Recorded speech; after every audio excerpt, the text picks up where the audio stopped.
Welcome to Jayanthi's kitchen. ನಾನಿವತ್ತು ಹಾಗಲಕಾಯಿ fry ಮಾಡ್ತಾಯಿದ್ದೀನಿ. ಹೇಗೆ ಮಾಡೋದು ಅಂತ ನೋಡೋಣ.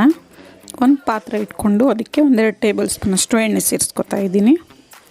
ಎಣ್ಣೆ ಕಾದ್ಮೇಲೆ ನಾನು ಸಣ್ಣಗೆ ಕಟ್ ಮಾಡಿ ಇಟ್ಕೊಂಡಿರೋಂಥ ಹಾಗಲಕಾಯಿನ ಸೇರಿಸ್ಕೊತಾ ಇದ್ದೀನಿ. ಇದನ್ನು ಚೆನ್ನಾಗಿ ಎಣ್ಣೆಯಲ್ಲೇ ಫ್ರೈ ಮಾಡ್ಕೊಬೇಕು. ಈ ರೀತಿ ಅದು ಫುಲ್ಲು ಫ್ರೈ ಆದರೆ ಚೆನ್ನಾಗಿರುತ್ತೆ, ಕಹಿನೂ ಅಷ್ಟೊಂದು ಬರಲ್ಲ. ಈಗ ಇದೆಲ್ಲ ಚೆನ್ನಾಗಿ ಫ್ರೈ ಆಗಿದೆ. ಇದನ್ನೆಲ್ಲ ಒಂದು ಪ್ಲೇಟ್ಗೆ ಹಾಕ್ಕೊಳ್ಳೋಣ. ಈಗ ಅದೇ ಬಟ್ಲಿಗೆ ಒಂದು ಈರುಳ್ಳಿ ಕಟ್ ಮಾಡ್ಕೊಂಡಿದ್ದೀನಿ ಸಣ್ಣಗೆ, ಅದನ್ನು ಸೇರಿಸ್ಕೊಳ್ಳೋಣ. ಮತ್ತು ಒಂದು 4 ಎಸಳು ಬೆಳ್ಳುಳ್ಳಿ, ಅದನ್ನು ಸೇರಿಸ್ಕೊಳ್ಳೋಣ. ಇದೆಲ್ಲ ಚೆನ್ನಾಗಿ ಫ್ರೈ ಆಗಬೇಕು. ಈಗ ಒಂದು ಟೊಮೊಟೊ ಸೇರಿಸ್ಕೊತಾ ಇದ್ದೀನಿ, ಚಿಕ್ಕದಾಗಿರೋದು. ಈಗ ಟೊಮೊಟೊನು ಚೆನ್ನಾಗಿ ಫ್ರೈ ಮಾಡ್ಕೊಬೇಕು. ಇದು ಕರಿಬೇವು ಒಂದು ಸ್ವಲ್ಪ ಸೇರಿಸ್ಕೊತಾ ಇದ್ದೀನಿ.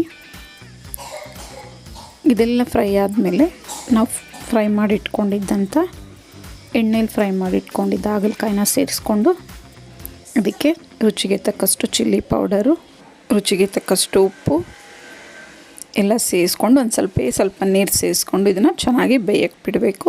ಈ ನೀರೆಲ್ಲ ಫುಲ್ ಈ ರೀತಿ ಡ್ರೈ ಮಾಡ್ಕೋಬೇಕು. ಈಗ ಹಾಗಲಕಾಯಿ ಪಲ್ಯ ರೆಡಿಯಾಗಿದೆ.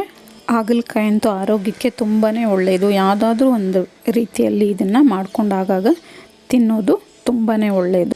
ಈ ವಿಡಿಯೋ ನಿಮ್ಗೆ ಇಷ್ಟ ಆದಲ್ಲಿ ಲೈಕ್, ಶೇರ್ ಆ್ಯಂಡ್ ಸಬ್ಸ್ಕ್ರೈಬ್ ಮಾಡಿ. ನಿಮ್ಮ ಅನಿಸಿಕೆ ಅಭಿಪ್ರಾಯವನ್ನು ಕಮೆಂಟ್ಸ್ ಮೂಲಕ ತಿಳಿಸಿ. Thank you for watching.